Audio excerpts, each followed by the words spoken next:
a Saudi Arabian. Fight for the rights of only men. I am a Saudi Arabian. Allahu Akbar.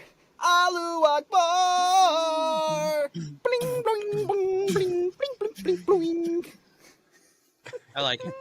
You were humming that all day? I was humming that for 2 days because what happened? What happened, Wesley?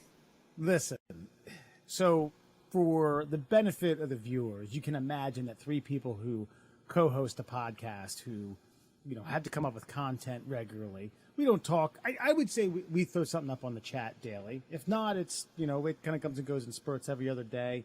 A lot here, a lot there. When something comes across your news blotter, such as report Vince McMahon selling WWE to Saudi Arabian government, that rings a lot of bells in our news world.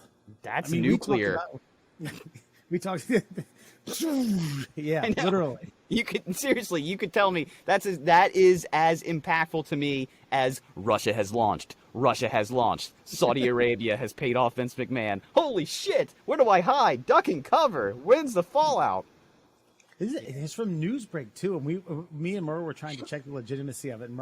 Or Alan's like, yeah, he's selling that shit. He's trying to do it. He's got the sex scandal going on. He don't want nothing to do with that anymore. Yeah, he's been trying to get. Look, they fucking had what, like a SummerSlam or something in fucking Saudi Arabia, and there was always SummerSlam in Saudi Arabia. there was like a million only fucking dudes there, and fucking it was incredible. The Saudi Arabia, there was the prince. All of the princes. There's multiple princes. All of them were there. It was a big fucking to-do. As soon as that happened, they were like, we're buying that shit. Yeah, so he's been making moves. The whole sex scandal thing and then Stephanie having to come in, that was a little it slowed it down. But he was still selling it. And honestly, who am I to judge? They own my favorite soccer team that you could see my memorabilia of behind me. The McMahons own Newcastle? No, the same Saudi Arabian government. So, yeah. Yeah, I know they go over there and do private shows. Like Saudi princes will pay specific WWE superstars to go over. Even guys that are retired, they'll have them come over and be like, "Yes, you just pretend that you guys are in a feud, and you will fight the Rock." It's like The Rock hasn't wrestled in over 10 years. Well, this weekend he's on the card. And he will be wrestling the Iron Sheik. I'm like, what? Iron Sheik's dead, right? No, he's alive. We've kept him in a basement in a freezer. He will come out and do Cobra Clutch. And they're like, how much? $5 billion. See you Sunday. That's exactly how it works. Cool, yeah. I mean, I'm assuming, we'll just knock the dust off the Sheik's cleats and we'll be back at the clutch in no time. Dude, right. It's going to be crazy. We're talking the kind of money that we're not prepared for as wrestling fans. Fuck jumping off of Hell in a Cell. Fuck jumping off of we're jumping off of helicopters and suplexing dudes. Into fucking gold bars. It's gonna be fun. It's gonna be silly, and I'm kind of here for it. I haven't really watched a whole lot of WWE recently because it's honestly trash. But yeah, I hope it's a resurgence. So this is the shake-up that it needs. I mean, probably not, but fuck it. Let's try something. Let's get that. It's WWE, man. It's not I feel like if you were well, the NFL's Saudi Arabia's now, the integrity of the game might change a little bit. Well, but I gotta say, the integrity of wrestling, I think, has gone out the window quite some time ago. So, fuck it. Let's just get entertained. I honestly believe if they handle this properly and the Saudis just are in it for the entertainment, then this could be good. Like Alan said, a lot of money behind it. They don't care if they lose some because they're not in it for the money. They're in it for the entertainment. They love this shit. So Alan, as our expert on Saudi Arabian sports franchising, do you think that they will put their Sharia law thumbprint on this thing, or do you think they'll just let it roll as is and maybe even get crazier just for the entertainment's sake? They'll let it roll. Look, I can tell you what they did with look, there was a whole to-do when they bought the soccer club. I'll break it down for you real short as I can. They tried to buy us, and for a year, the Premier League was like, I don't know, we think we got some questions about your ownership because 80% of the club is going to be owned by the Public Investment Fund of Saudi Arabia, aka the government. And fucking the other 20% is going to be owned by like some lady and her husband who happens to be Saudi Arabian and like two Jewish fucking property brothers in England, and that's about it, right? And so the league was like, whoa, this seems a little fucking sketchy. And then they did some backdoor deals over with Qatar and fucking the TV rights to some stuff and stopped pirating Premier League streams. And the Premier League was like, well, I think your money's green. And so they let him on in. And so they let him on in and they bought my lovely club. And they've done things slowly but surely, but have put money into it. And they're going to fucking be smart about it. They left the product what it is. I think the club as a product was ripe for selling and marketing. It's got a huge fucking fan base, a very loyal fan base. And they invested in the club to get it winning and up there on television and raking in dough. And I think that's what they're going to do with wrestling. They're going to try to keep it the same. They're going to try to get probably good talent in to boost the product because the product, like I said, is fucking trash right now. Mm-hmm. And yeah, probably just ride it and its name as a franchise, but invests wisely in it to make sure it keeps making money for them. Well, see, here's the thing. I unfortunately, I do believe that this is real. I'd love the WWE to stay an American product. That's where it started. It's grassroots. Professional wrestling is as American as it gets. It's as American as stand-up comedy. It's as American as fucking sitcom television. I mean, my God, what else could there be? So, but deep down, I'm wondering, has Vince McMahon finally cracked the Da Vinci Code of owning the news media, knowing that he'll get sensational headlines? If, like, this is what I feel like the WWE should have done ever since the Attitude Era, is use the news outlets like ESPN and everybody to create storylines.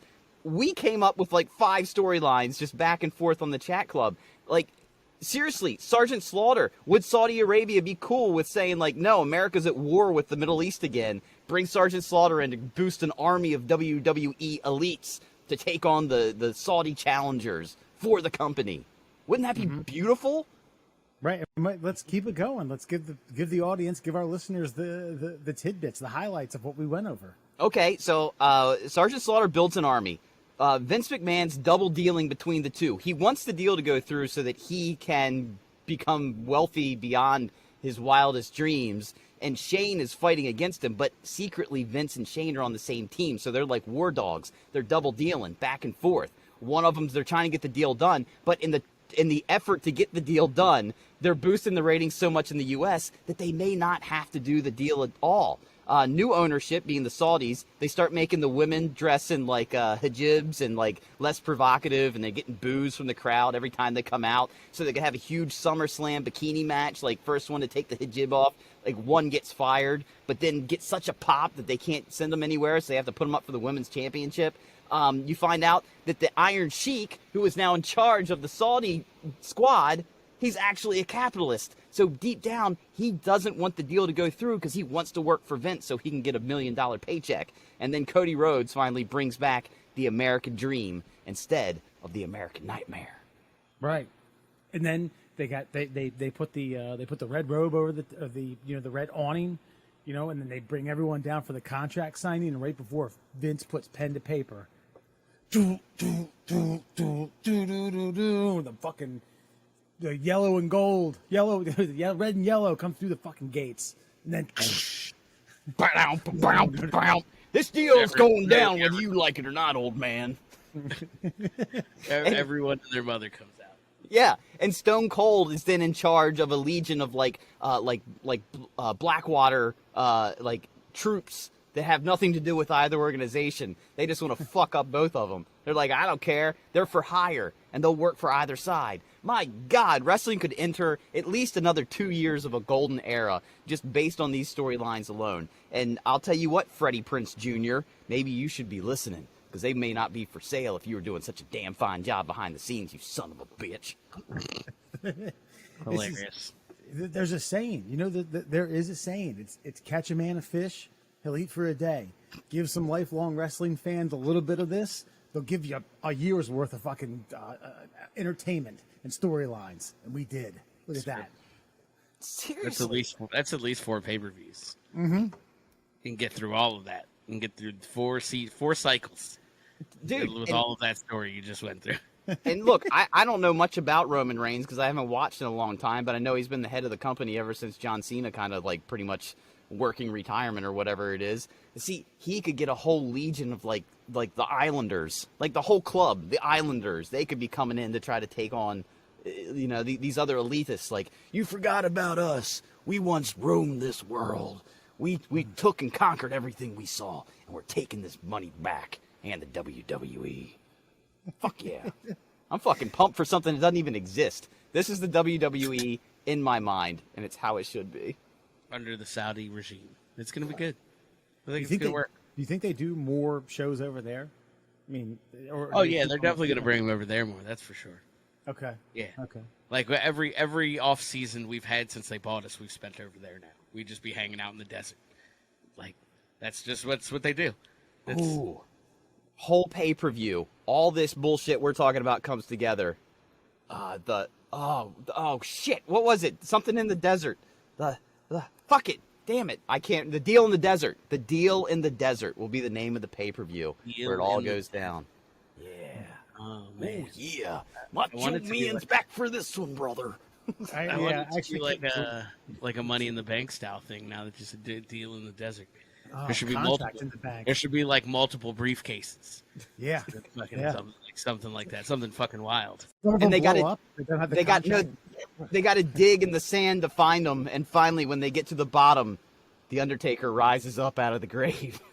Yeah. Yeah. Actually, yeah. And speaking, you mentioned the Macho Man. I had that. Yeah, you hear the Wolfpack theme, and Scott Hall's death was a hoax. He just comes through just for this deal. Just for this deal. Just for this deal. Just to come back. Can you imagine the pop if fucking Razor Scott Hall came through? Holy Lord. Yes, Zombie Scott Hall would get a huge fucking pop. That's for sure. Yes, I think so. You can tell what we were talking about this week. Middle class holes, everyone. Murr, Allen, and Foxman. It's been a good one. Hey, we want to apologize to our legal counsel up north in the Big Apple. We attempted to do a asking for a friend.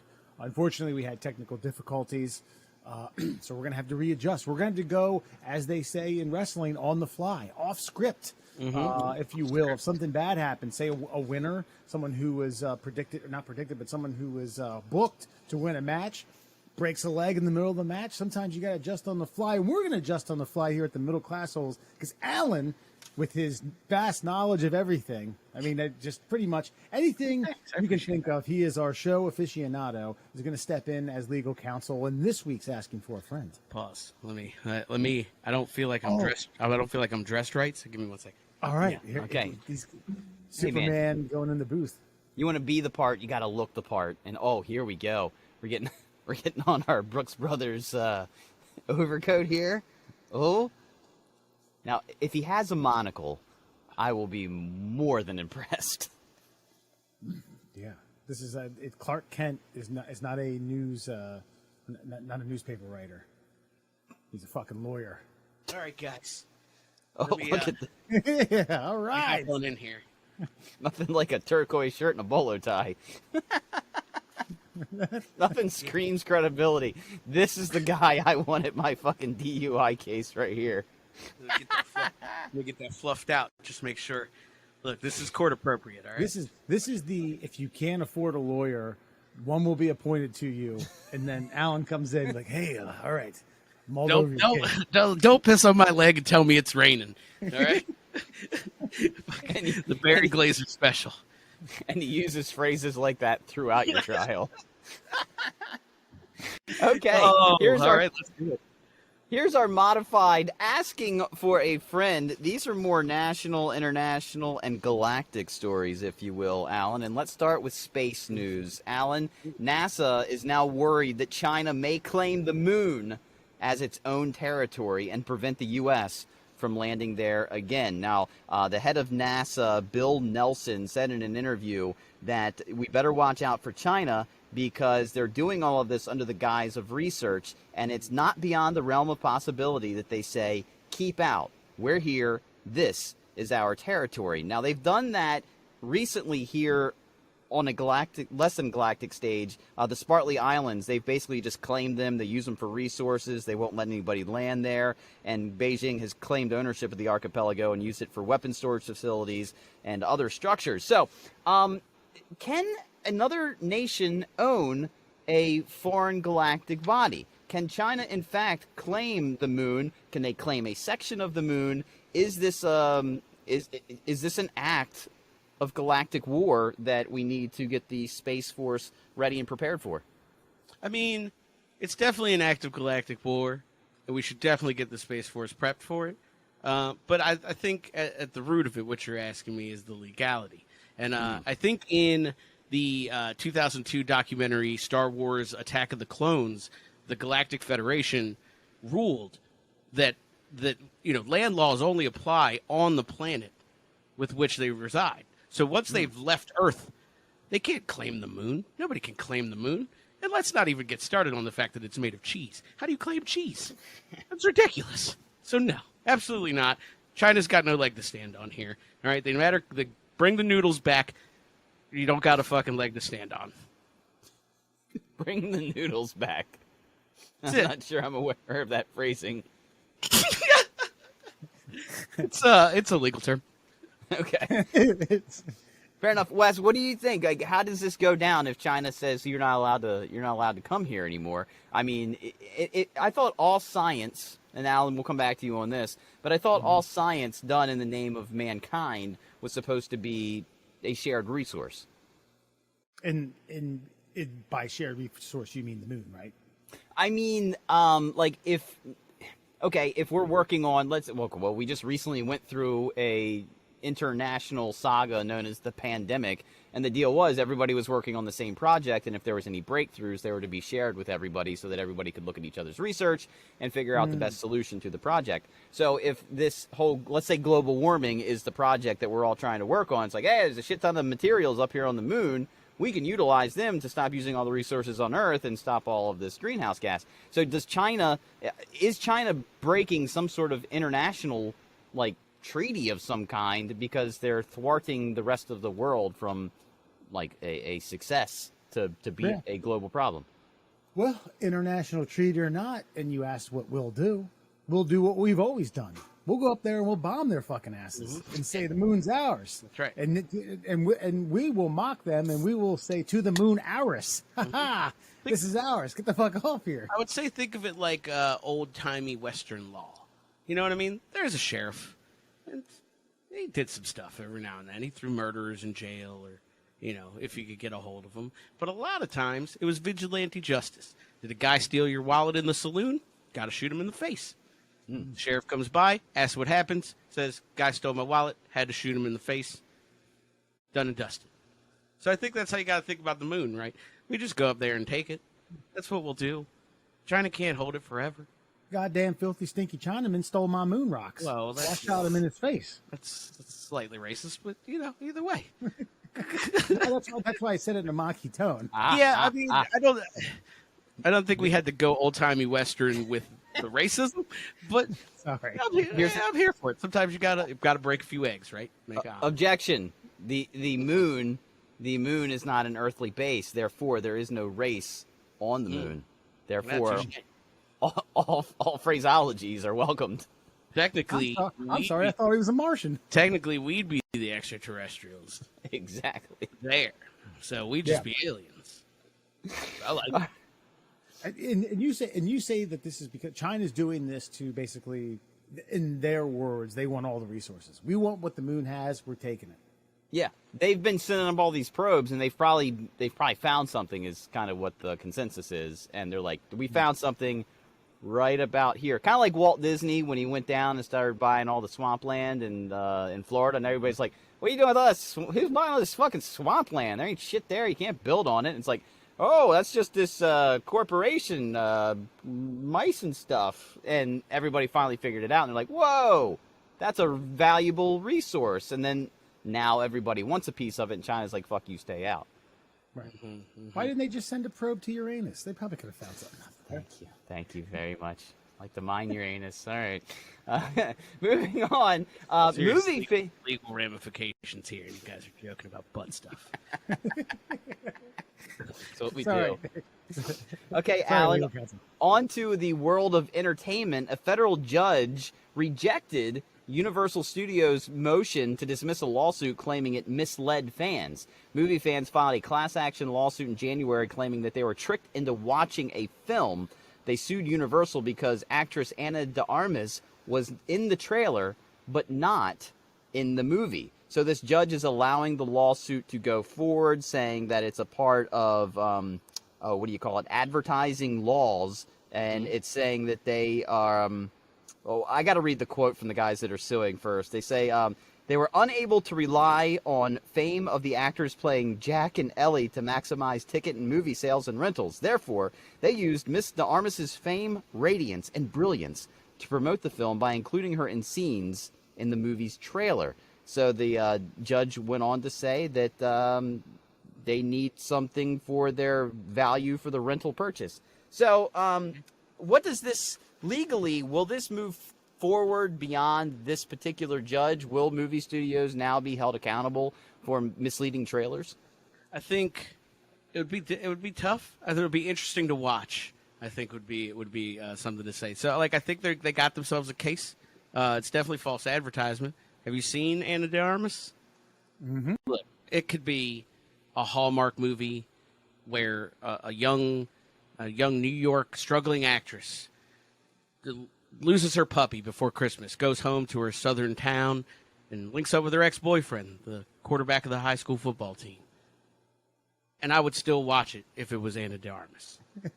I am not aware of her. Is she? Yeah, really go ahead and pull her up. Go ahead and pull her up. But I digress. Yeah. There's some false advertisement there. And if you put Ana de Armas in a trailer and you don't put her in a film, I might feel kind of entitled to some restitution. Like what you say? Kind of like a Yeah, if I'm not mistaken, she was cast like a more foreign, like Minka Kelly-ish kind of. So if I'm not mistaken, she was casted to play Marilyn Monroe recently, and she's a dark-haired lady, but they blonded her up, and good Lord.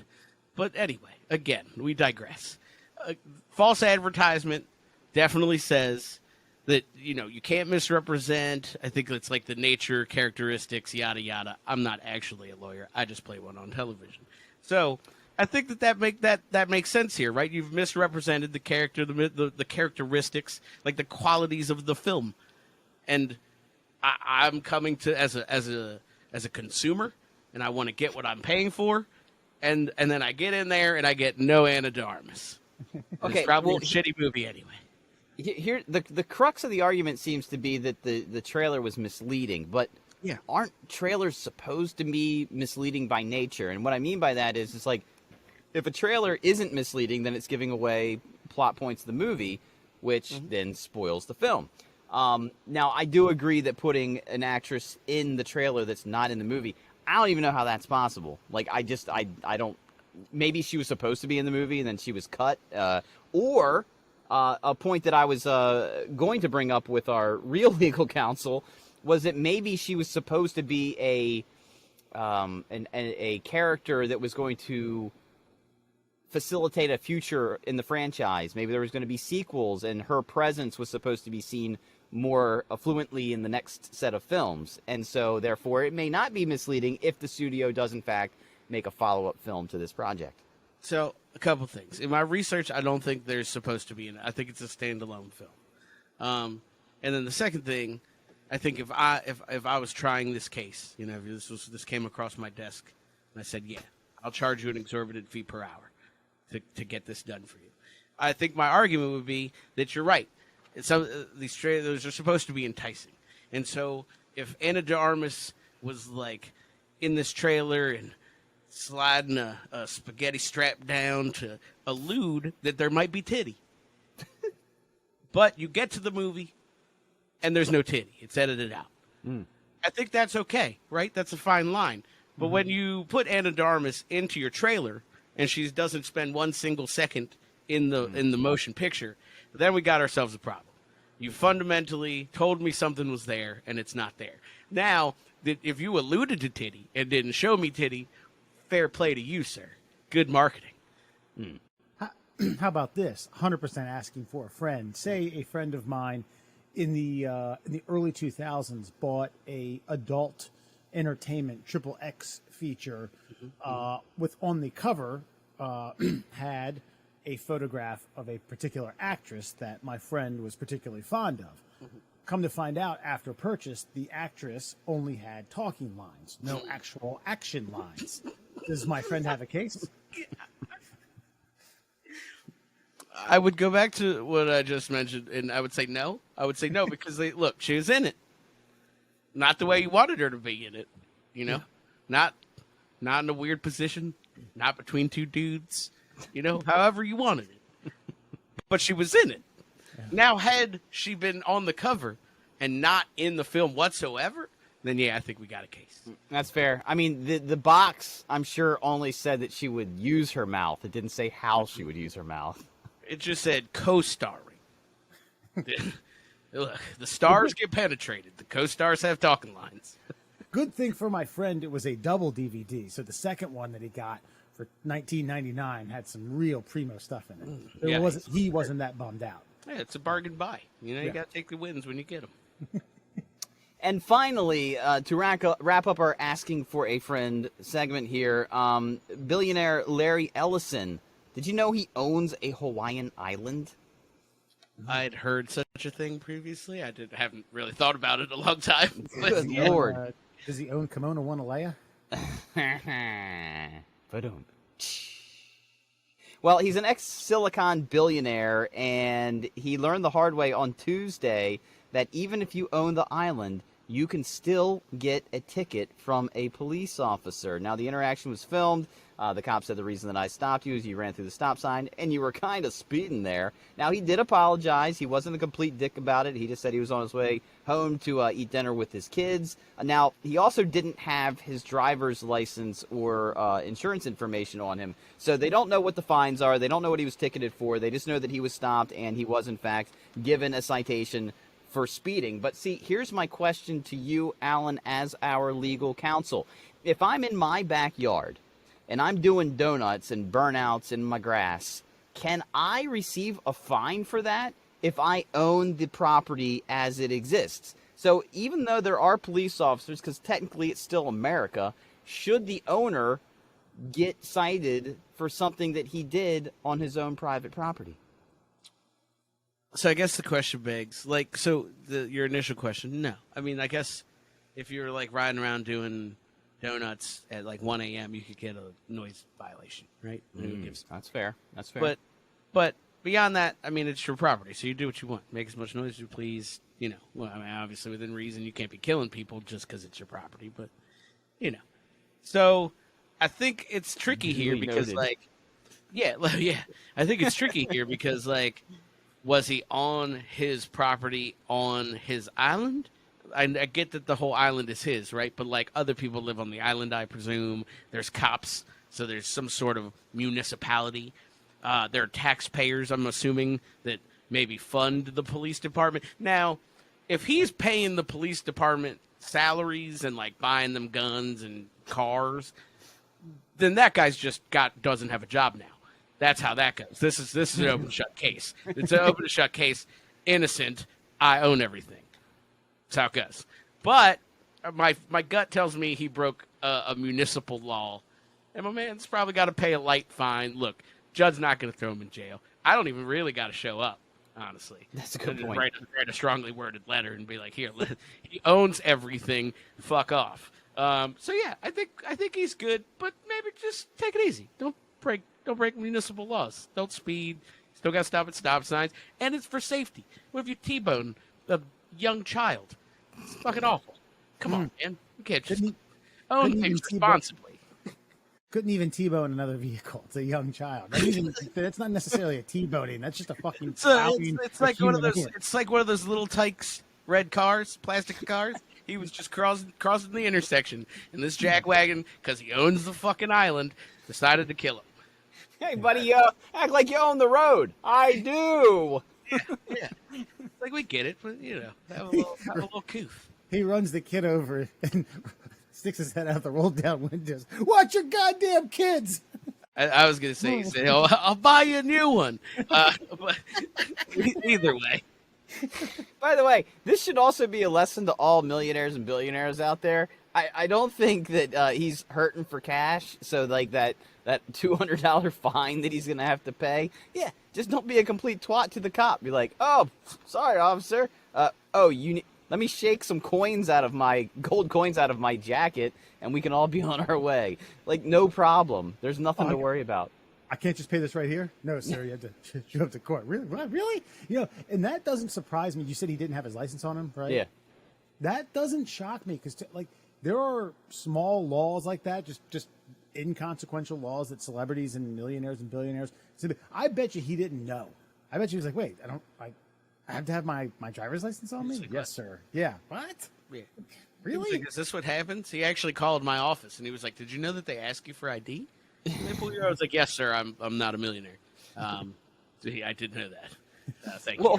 Well, that was going to be my other question too. Is like, so you own the island? That'd be like somebody asking you for identification in your yard. Like, sir, I'm gonna need to see some ID. Like, this is my house.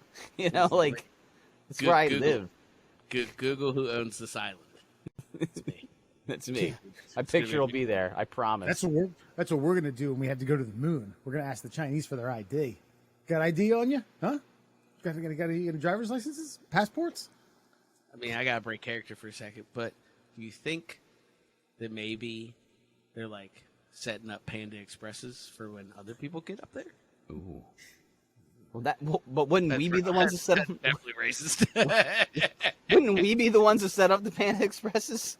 Yeah, that's true. They would set up like Sunny Carryout, which, if I told you that name, what would they sell? You don't know. Could be Chinese. Could be fucking tacos. No fucking idea. And that, my friends, is asking for a friend.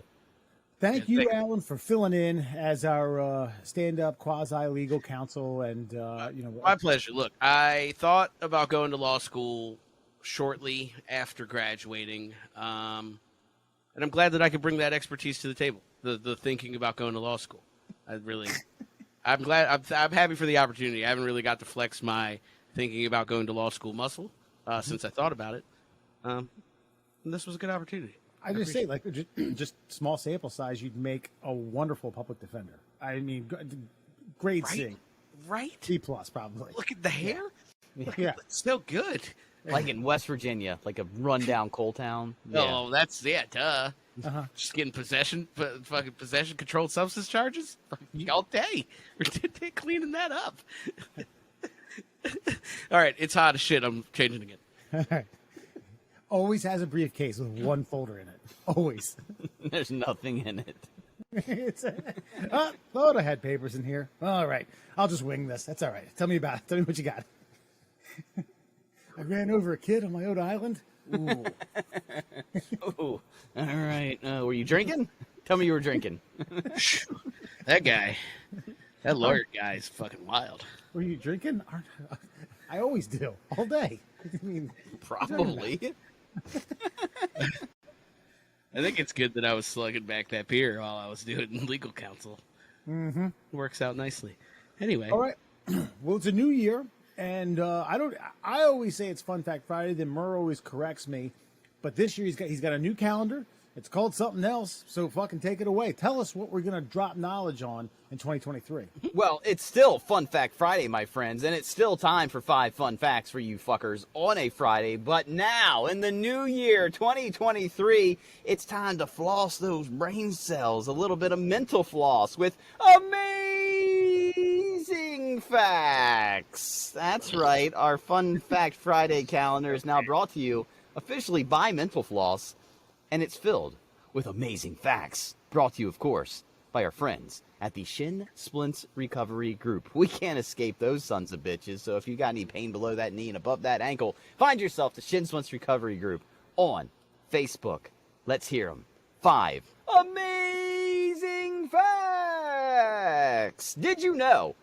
In 1989, a man bought a torn painting of a countryside for its frame at a flea market in Pennsylvania for $4. He discarded the picture and found behind it a folded-up Declaration of Independence which was one of an estimated 200 original copies from 1776. Of those originals, only 26 remain. The man sold his historic find for $2.42 million. That's it.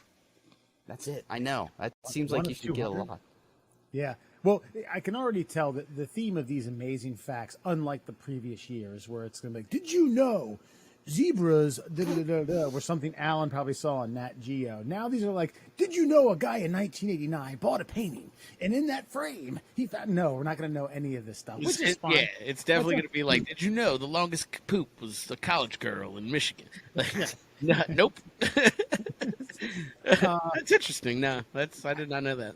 I had to wonder if he saw, like, because he discarded the painting, so obviously he saw value in the frame. Obviously, this guy knew a good frame when he saw one. I was like, damn, I think that's a quality frame. My parents did that a lot. Okay.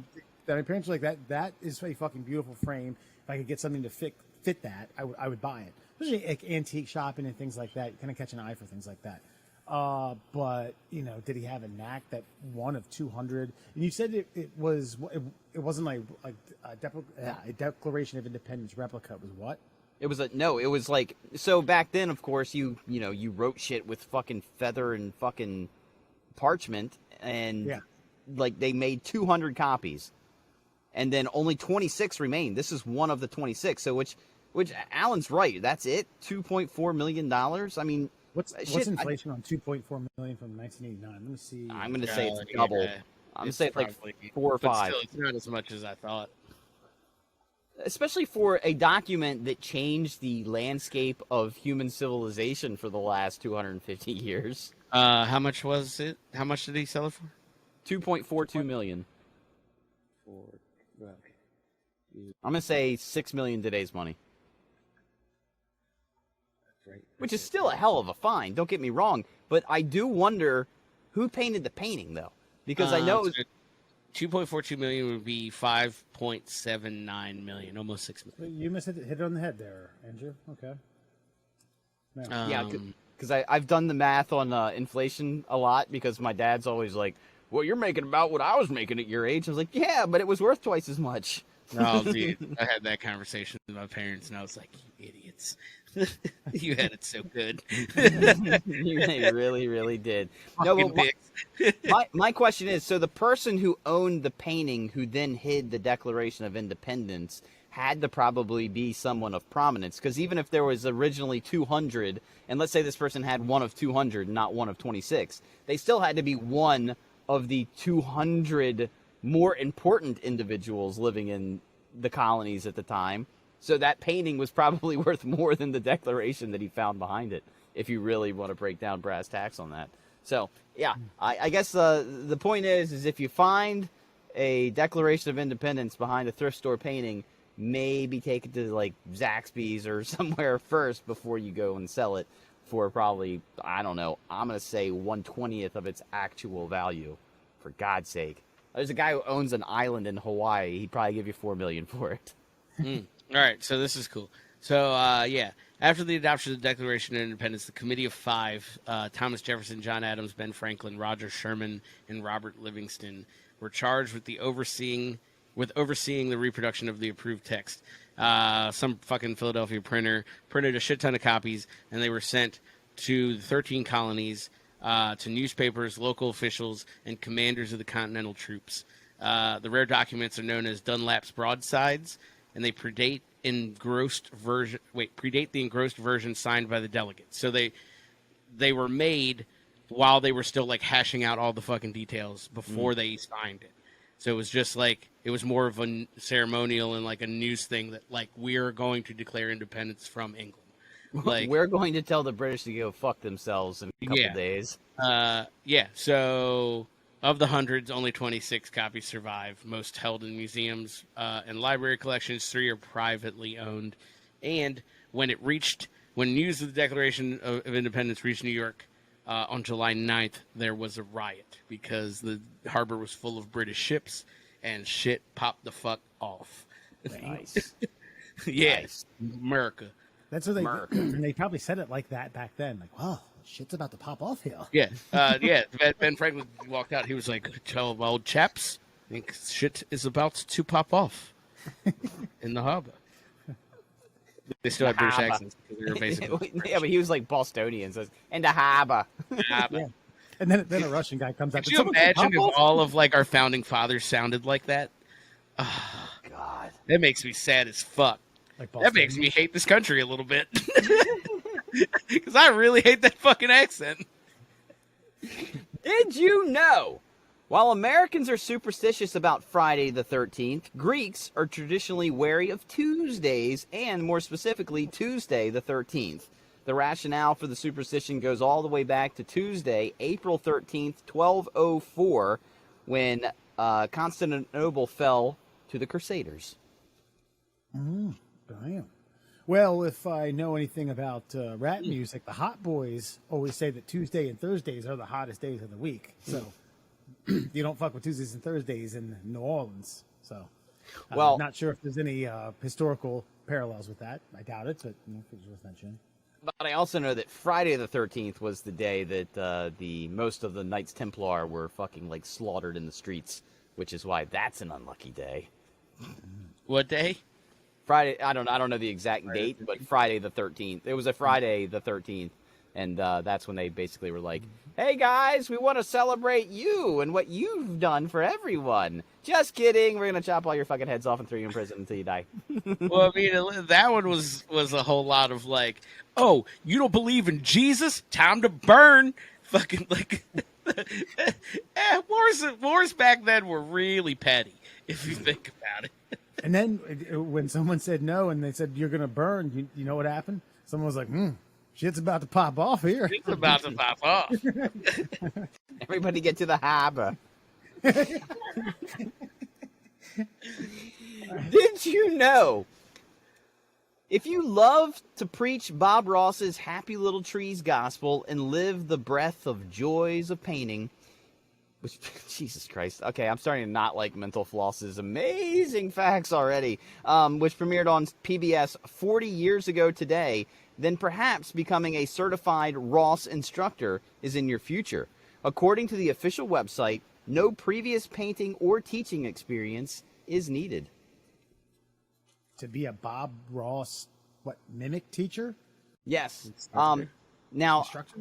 I've watched a very extensive documentary on Bob Ross's life. Now, Bob Ross learned the art of the wet canvas painting from some weird German guy who was not very personable. And so what happened was Bob Ross was like, "Hey, I learned this shit pretty quick. I can go around to different malls across America and teach people to do this shit too."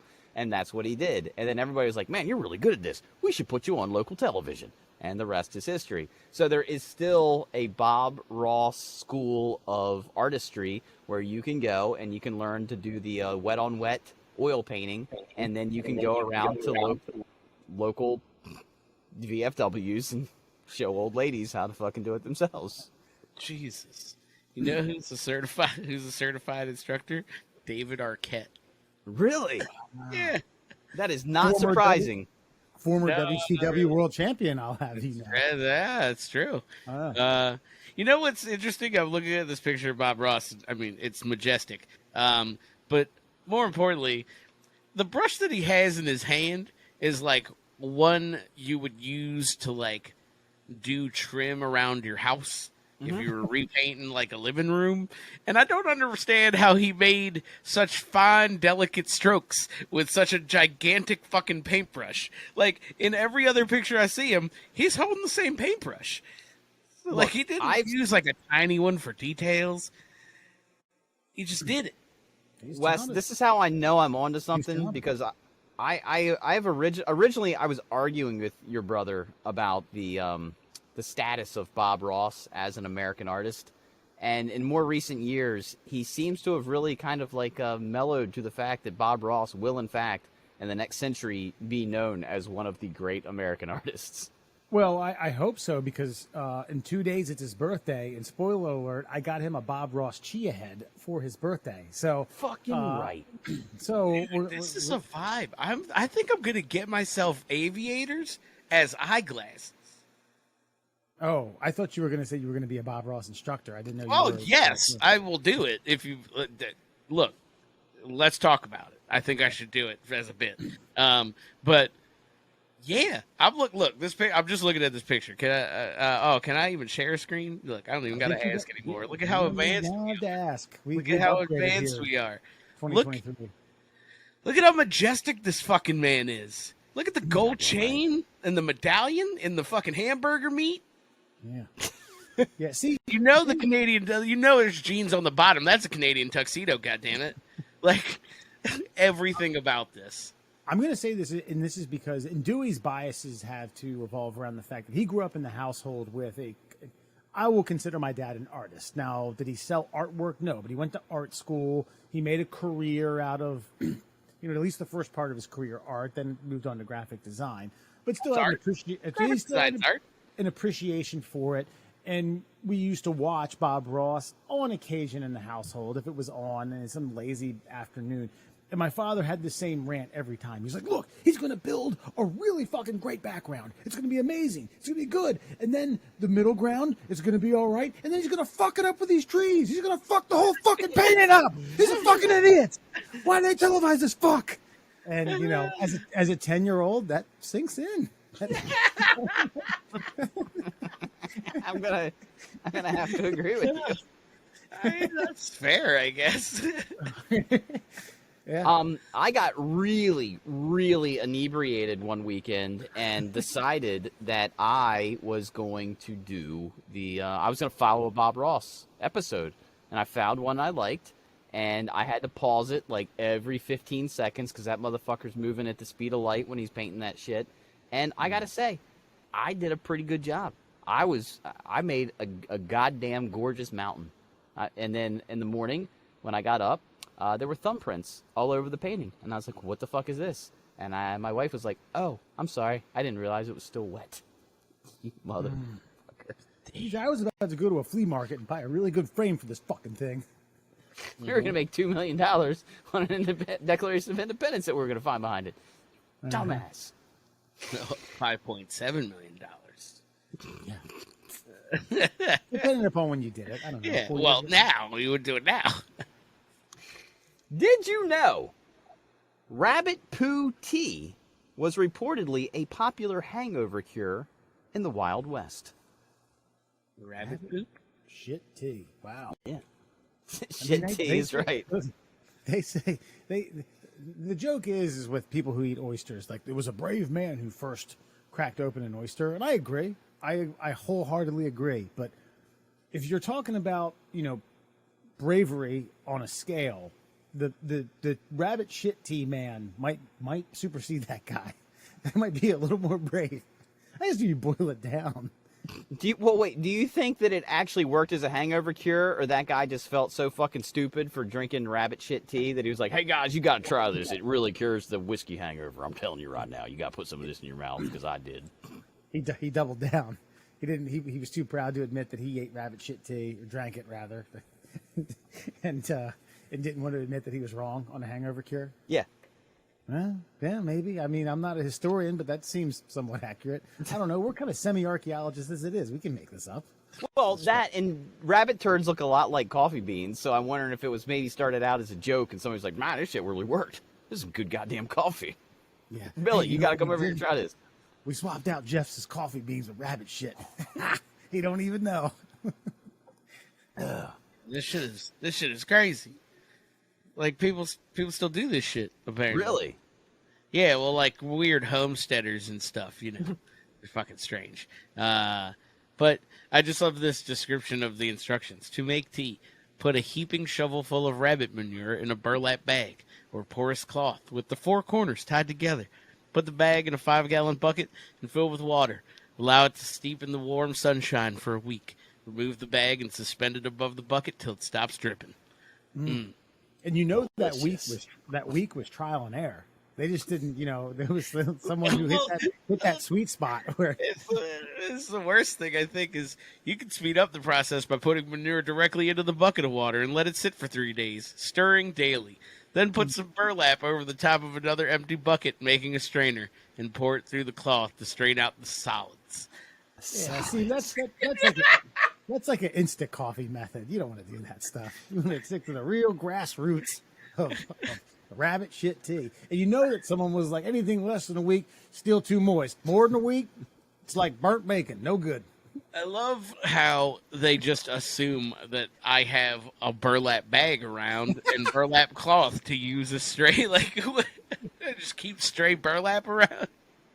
Well, then, like, you know, like, you're trying to cure a hangover. You just let it brew in the sun for a week. Yeah, I ain't got time to deal with burlap.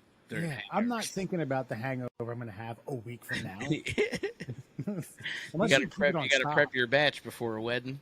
Yeah, right. You know it's coming. Whew, we got a big wedding coming up in a couple weeks. We need two 5-gallon buckets of poop tea. For me and the missus. And finally, did you know quake buttock is a 17th century word for a coward, which I think we should all start adopting immediately. A quake buttock. Yeah, I'm doing that. You dirty quake buttock! Get your ass back here. Is it because his butt's shaking? Ooh. Is it because the glute is quaking? That's it. Yeah. I think you hit the roots of it. Yeah. If the cheeks are shaking. And you know what happened? Murr called me. You know, this is fictitious. You said 17th century, right? Yes. 17th century, fictitious, drunk history. Here it is. You quake buttock. I'm like, what'd you call me? And then Alan pops in like, oh, shit's about to pop off. Get to the harbor.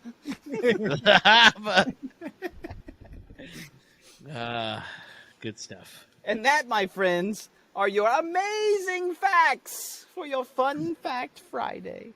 I think I'm going to enjoy 2023 Amazing Facts. Those, a little here, a little there, but it was pretty good.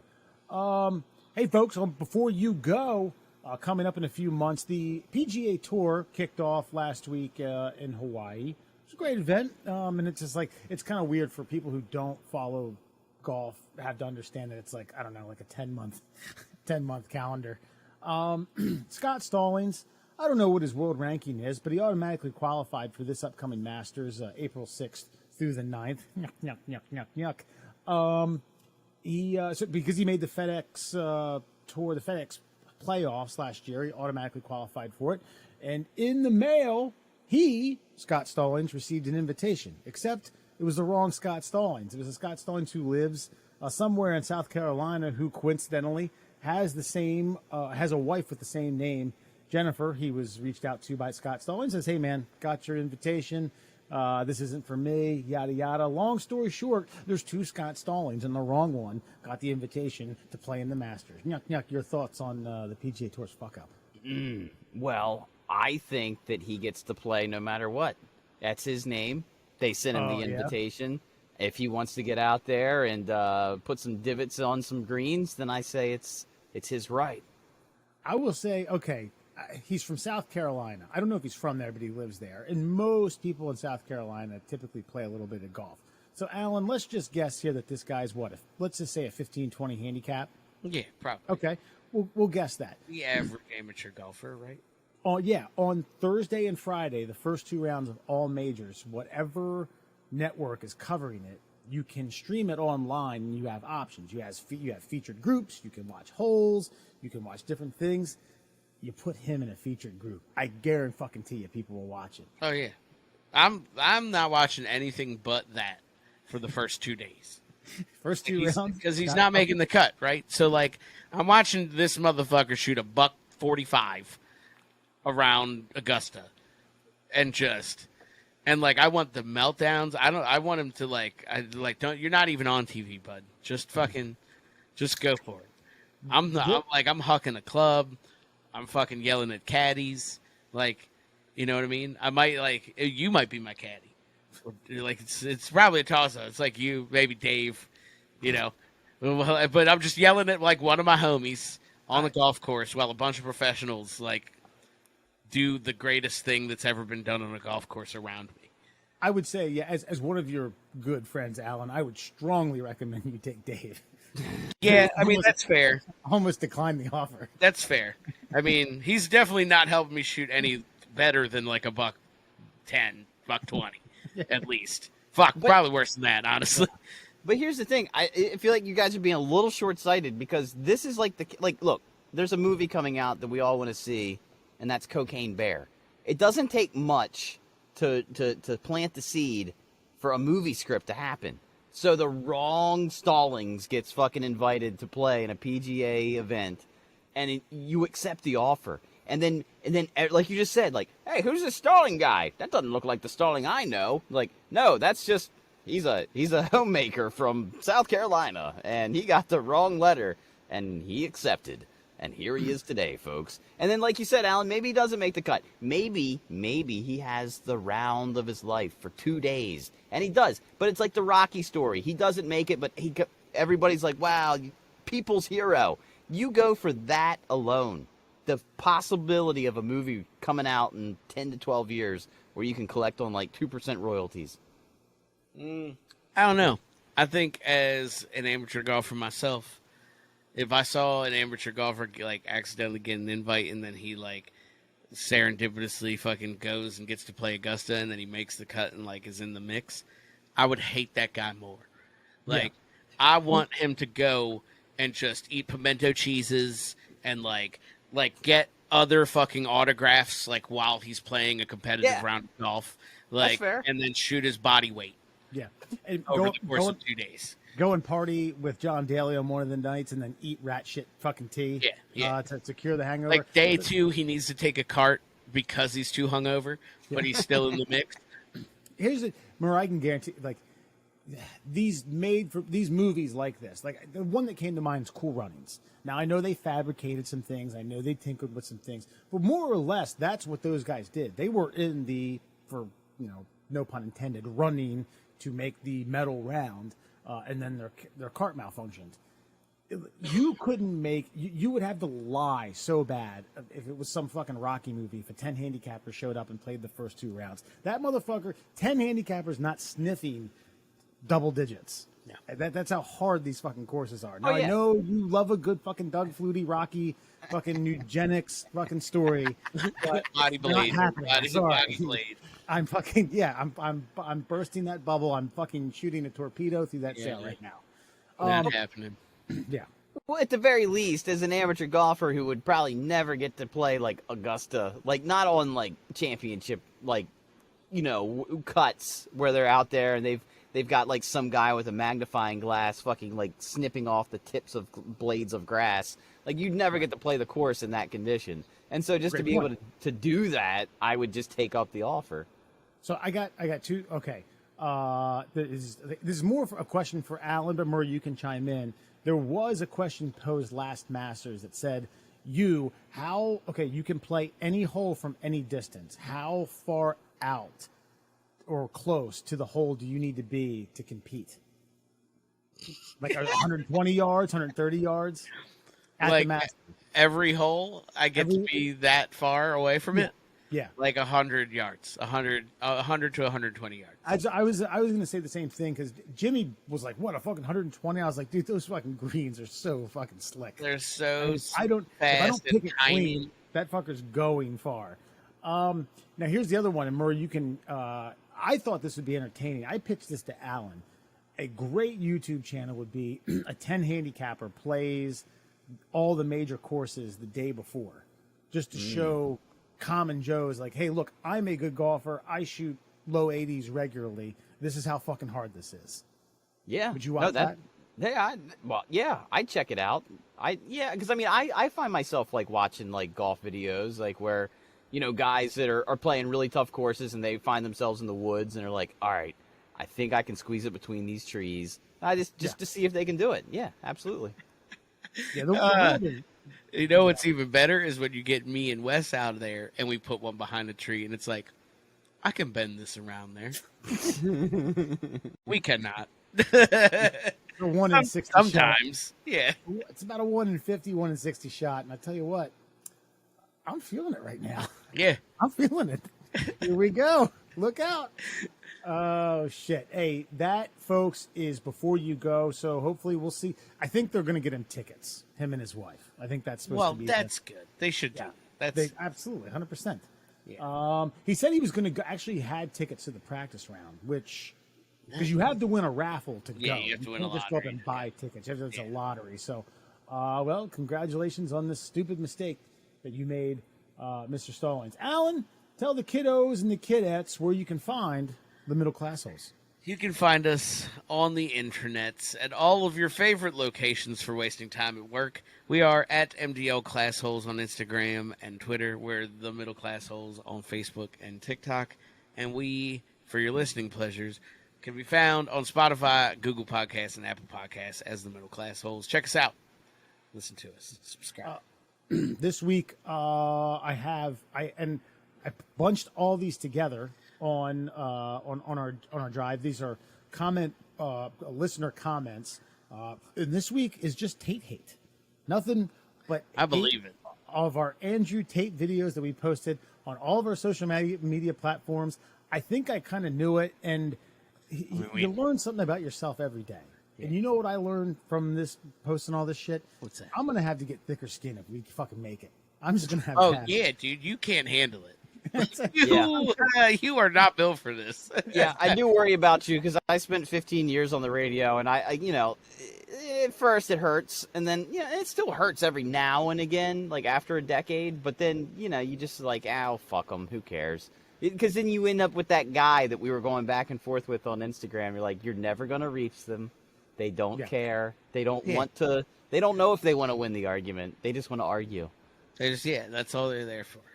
Gotcha. Okay. Well, we're going to go over a few of these. The first one, and I had a whole spiel about this, and then this person sheathed their sword and followed us on TikTok. Nice. After I went back and forth a few times. Good. It's ATARIS01. It's Ataris01. It says, it's crazy how people contradict themselves. Quote, I don't know anything about Andrew Tate, but I know he's a piece of shit. Hear me out on this. Neither one of you said that. Yeah.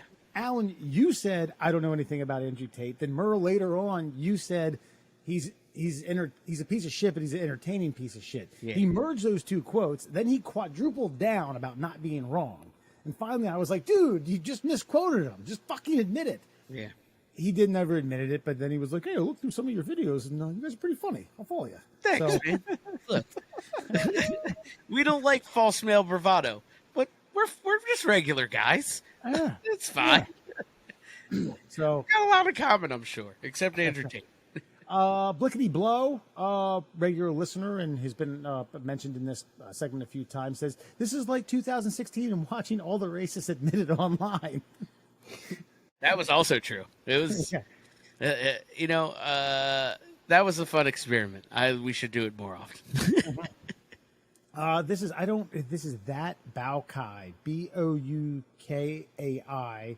Sounds like some sort of weird like bukkake type thing. Might be. Me being someone, so there's three people in this who respond to each other. This person started off by saying, me being someone who likes him in my life has gotten better. We've gotten nothing, the grammar is terrible on this, has gotten nothing but better since I discovered him. If you don't know much about him, y'all should look into him more. He's done good. My only question is, why is he such a piece of shit? Then someone came in that said, I don't steal monkeys. The name is I Don't Steal Monkeys. If you're an older boy or young man, you really need to stop watching that shit. It'll warp your perception of masculinity and make you insufferable. Then Cosmic Voyager comes in and says, by being a man and not a, quote, weak loser, W-E-E-K, weak loser, I'd rather be a masculine man. Yeah, I don't like losing weeks either.